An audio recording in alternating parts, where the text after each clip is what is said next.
Tired of sending the same contract one at a time?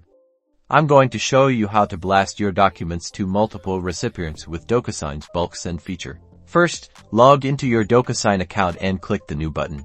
From the drop-down menu, select Send an Envelope. This will start the process of preparing your document. Now, upload the contract or document you want to send out for signature. Click the Upload button and choose your file.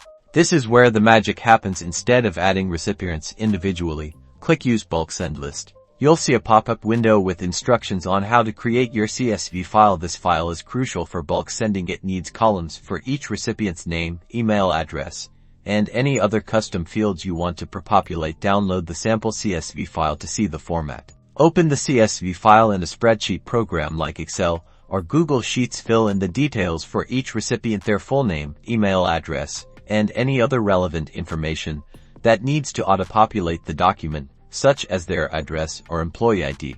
Save your completed CSV file, then return to Docusign and click Upload Bulk List. Choose the CSV file you just created. Docusign will automatically populate the recipient list from your CSV file. Double-check that all the email addresses and names are correct. Next, just as you normally would, tag your document by dragging and dropping signature, date, and other required fields onto the appropriate places. Finally, review your envelope, and once you are satisfied, click the Send button. Docusign will send out individual copies of the contract to each recipient on your list. Now you've saved a ton of time.